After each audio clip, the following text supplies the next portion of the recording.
and overrule voters and their determination. And in the name of not disenfranchising voters, which is absolutely ridiculous. Yes, who's against voter ID, Gene? Who is against having people come to poll sites on election day to vote? Who is against any kind of test? Look, you could say there's some racist roots to poll testing, right?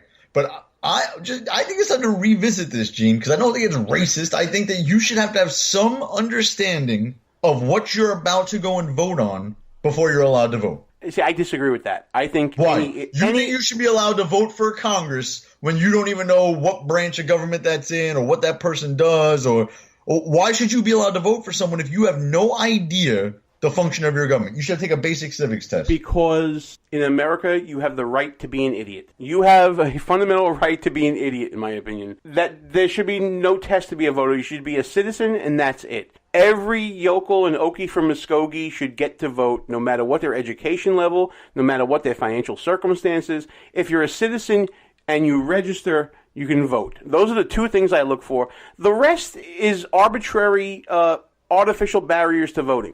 We need to get everyone voting. I'm tired of making all these accommodations for dates and times and, all this other stuff. But everyone should get that opportunity.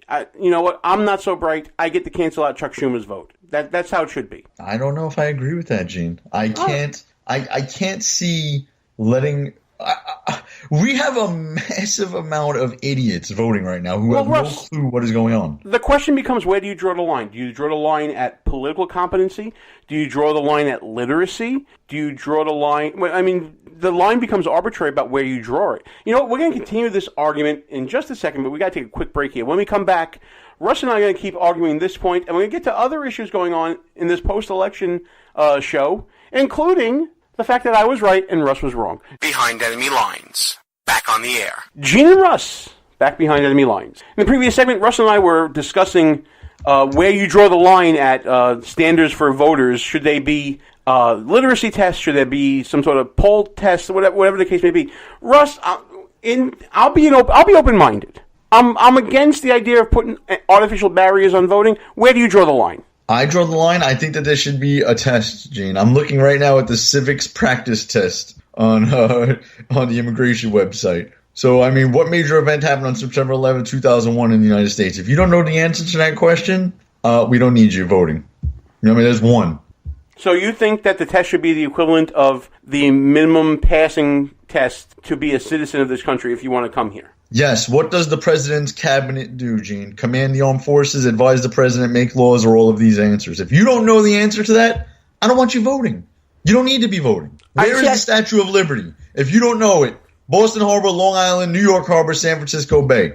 Again, what does this have to do with whether or not someone has the right as an American to choose their leaders? Because that's like me telling George Steinbrenner who he should trade on the Yankees, and I can't tell you a damn thing about the sport, Gene. But at the same time, it's not like you're choosing to follow a sport, or you're choosing to participate in that. Vote.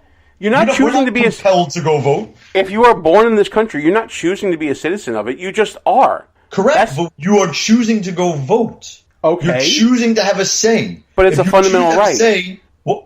It's a fundamental right. To vote, absolutely it is. It's not. If it's a fundamental right, then felons would not be allowed to get the vote taken from them by state governments. It's not a fundamental right. They don't lose their right to freedom of speech. They lose their right to vote. It's not in the Constitution you have a fundamental right to vote. I'm not saying it's in the Constitution that you have a fundamental right to vote. That would be absurd to say. What I'm saying is that by virtue of being a citizen, you have the right to either vote or the right not to vote. And if you choose to exercise your right to vote, there shouldn't be barriers placed artificially to go there. So now when your point's going to be about felons now, because I feel it coming. No, it wasn't. I was actually going to skip to something else. Okay, go ahead. You said that we shouldn't put up artificial barriers. Like what? Registering to vote? No, registering to vote is not an artificial barrier. How so? I'm a citizen. I have the right to vote. It's proving that you're over 18 and that you have a residence in the jurisdiction from which you wish to vote.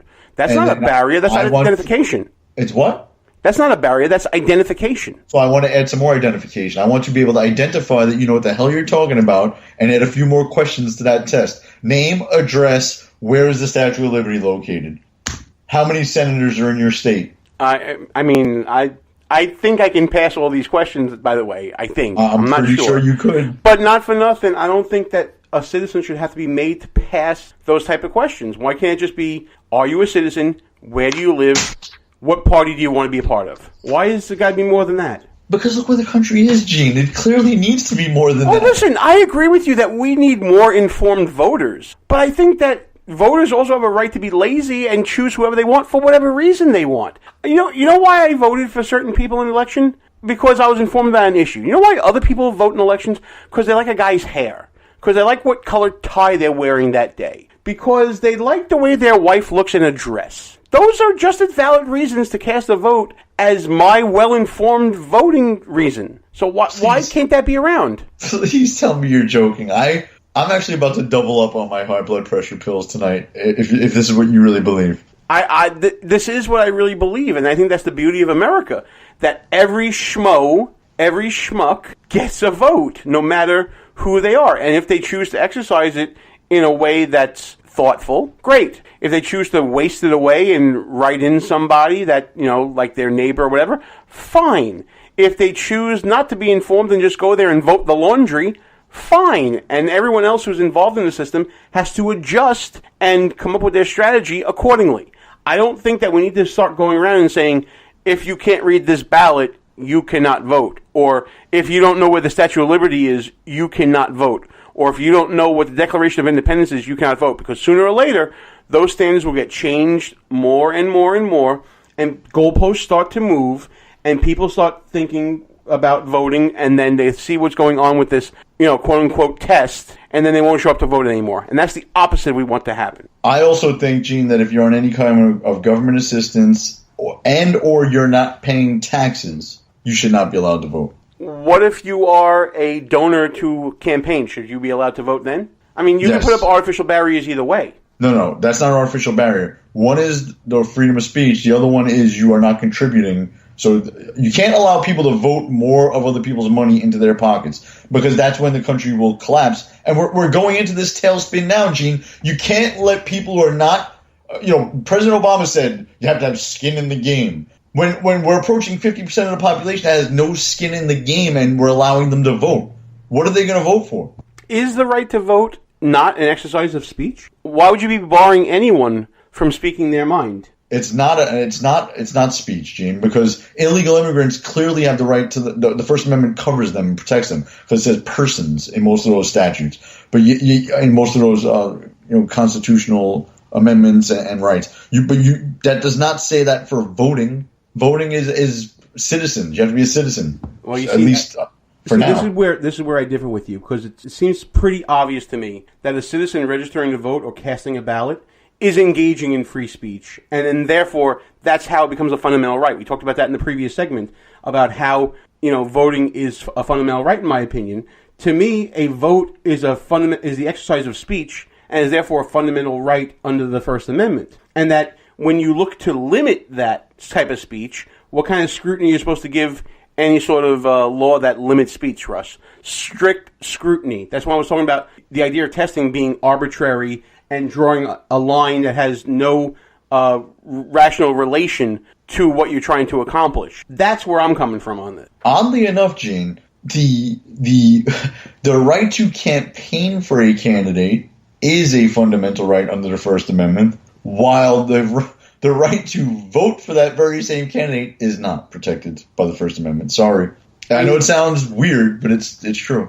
I would argue that if this issue comes before the Supreme Court, there'll be a determination that the act of voting is an act of speech. I think it'll happen. I don't believe so. I mean, some states, obviously you said the time and manner in which the states choose their elections and electors shall be determined by state legislatures, right? So listen, we currently have a patchwork of the way we allow people to vote nationwide. I think you're absolutely right in saying that speech is not technically a fundamental right, though both Congress and the Supreme Court... No, speech is. No, okay, that voting, let me rephrase that. I screwed up what I was saying, because you got me so hot and bothered on this, Gallo, you have no idea.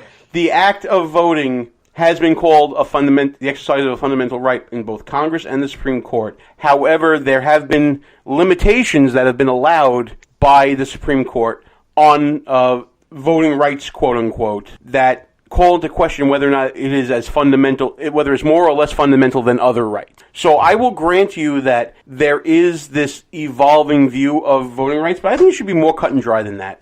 I think if you're a citizen, you get to vote no matter what. The only thing we ask you to do is to identify who you are. I agree with you, by the way, on voter ID, Russ.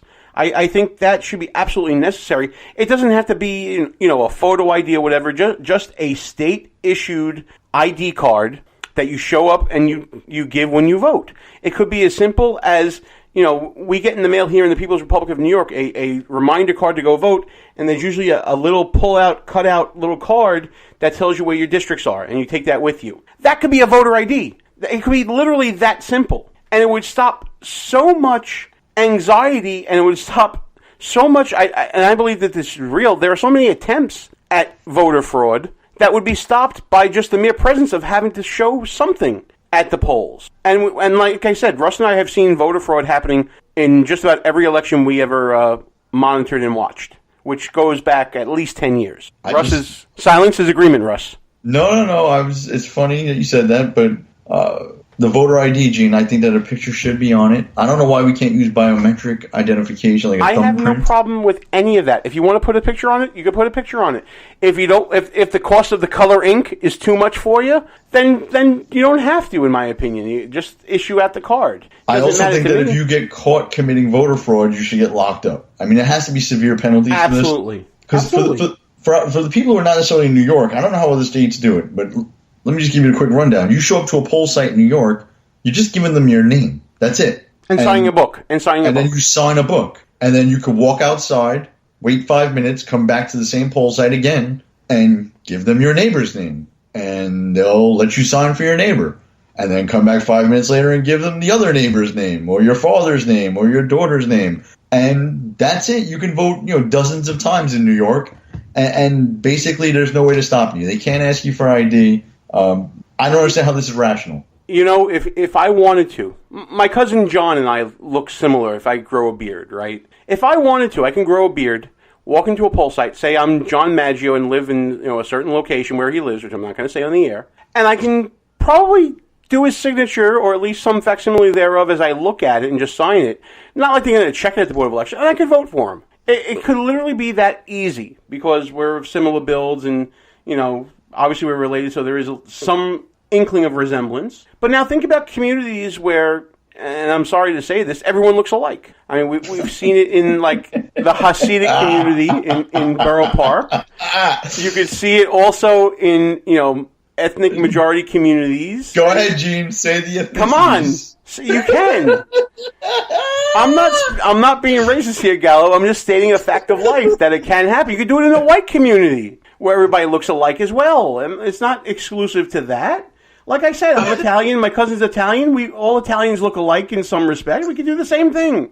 He's tap dancing, boys and girls. He's doing a good job. I'm going to keep on dancing until I have to stop. That's all I'm going to do. But wait a second, though, Gene. I don't even understand why that came about. The book at the Board of Elections in New York, when you go to vote, doesn't have your picture on it, doesn't have your description, doesn't have your height and weight. So what would it matter? It's just a name in a book. No. If you sign the signature differently, a board employee could potentially dispute whether or not you're there to vote or not. They can't ask you for your ID, but they can dispute it. Yeah, they can dispute it, which means nothing. They cannot ask you for your ID. They check a little box that says dispute, and then supposedly somebody follows up on it. I've never seen that happen. And it's a lot easier in other jurisdictions than they just hand you the book because you claim you are who you say you are.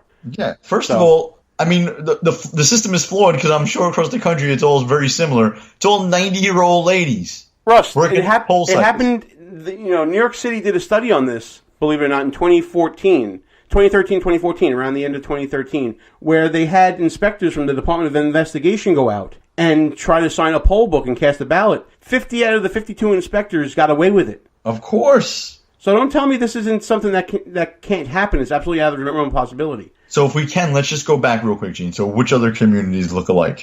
We're going to take a quick break here, but when we come back, we're going to continue this discussion, probably without all the racism. Behind enemy lines.